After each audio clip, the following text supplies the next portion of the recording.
First thing that comes to mind when you think about Indian food is spices.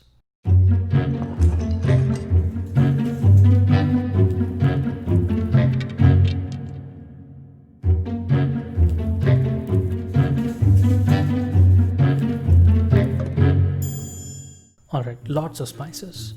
They come in various sizes with varying tastes. Some of them are from the same family. They look slightly different with subtle difference in tastes. If you combine some or all these spices and make a spice blend, that is called as garam masala, the most important spice blend in the Indian cuisine. In this video, we are going to make that garam masala, and we are also going to talk about how we can use that garam masala. If you are lazy like me and want to eat something good with minimum effort and in less time, you should definitely have garam masala in your kitchen. There are a ton of recipes for this garam masala, and each and every one of them is right. Nothing is wrong when it comes to garam masala, but based on your preferences, you may or may not like them. Recipe for this changes with every cook and from every home. No one knows you better than you. So depending on your likes and dislikes and the availability of spices, make your own garam masala. That's the best a garam masala can get. I make my own based on how I typically cook and use it. Making a garam masala is not a big deal. It's just toasting few spices and then blending them together. It all comes down to how you use it. So let's talk about how to use garam masala first, and then we can talk about the spices that go into this garam masala. Usually it's used at the end of cooking or right before serving to give some additional flavor to the curry. That's the primary use. But it can be used for much more than that, like for roasted vegetables, on eggs, for omelets, for chicken, and much more. When you're cooking a typical Indian curry, there are few spices that are very common: turmeric powder, coriander powder, and red chili powder. And like I said, garam masala is usually used at the end of cooking. So that 3 spice powders and this garam masala go hand in hand for a typical Indian curry. If you're using garam masala only for that finishing at the end, you don't have to include that 3 spices because you already added them while making the curry. So make it with other spices like cumin, cloves, cinnamon, and few others. Most of them start with C. Carom seeds is the other one. But let's talk about the other use cases, starting with roasted vegetables. We've used cauliflower so many times in the recent videos, but what can I do? It's one of my favorite vegetables. We've cut this cauliflower into florets in all those videos. For this, apart from the florets, I'm going to cut this into a steak, a cauliflower steak. It's not complicated, just pick out the leaves and then I'm going to cut this right through the stem on 2 opposite sides.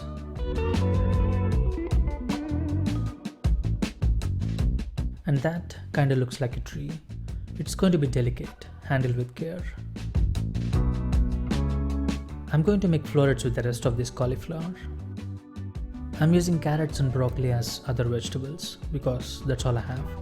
You can use pretty much any vegetable you want that take more or less the same time to cook. Cut them into roughly equal sizes and coat them with some oil, salt, and of course, garam masala. These are the only 3 ingredients we are going to use in this whole video. Well, except for making the garam masala. Toss them around and this goes into 350 degrees Fahrenheit or 175 degrees Celsius, preheated oven for 20 to 25 minutes. Same with the cauliflower steak as well. Oil, salt, and garam masala.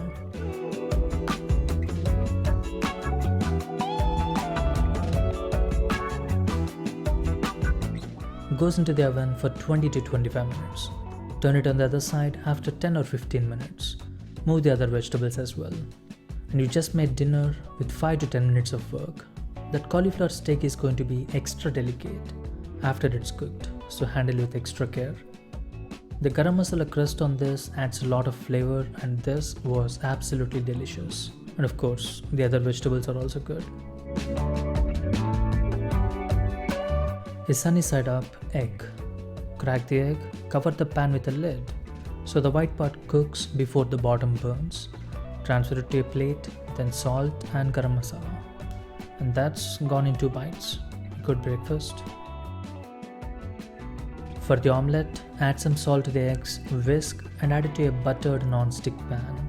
Just make an omelette like you usually do. Red chili flakes for some heat and sprinkle the garam masala. It's going to be better than just salt and pepper, trust me.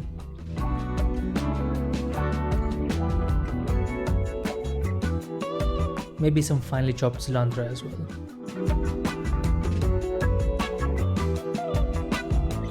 And this works even better with boiled eggs, just salt and garam masala.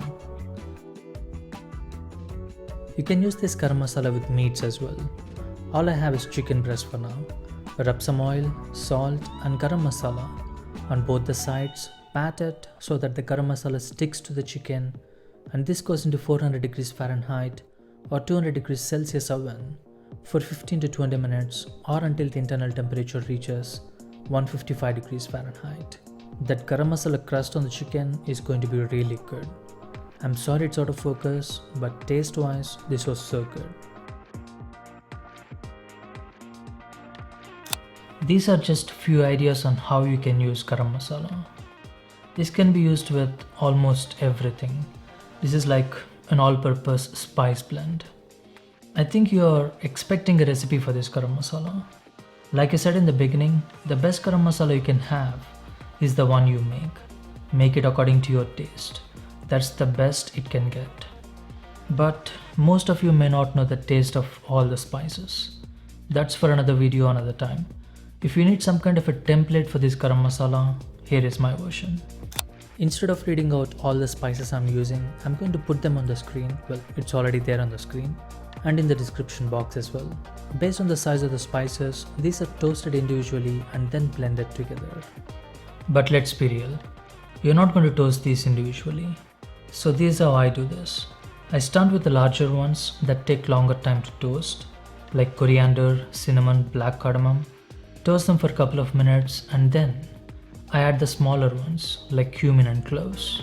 If you're too lazy for that also, add all the spices to a cast iron skillet or a baking sheet and roast them in the oven at 300 degrees Fahrenheit or 150 degrees Celsius for 5 to 10 minutes. Keep a constant eye on it. As soon as you see slight change in color, take them out, let them cool down for a minute and blend. I forgot to add mace to this. If you can find fresh mace, toast that and blend it along with other spices. But all I have is ground mace. Ideally I should have added this to the blender, but I forgot and already washed the blender, as you can see in the background. I'm just going to shake this a couple of times and that's it. Now store this in an airtight container and this is going to be good for more than a year, easily.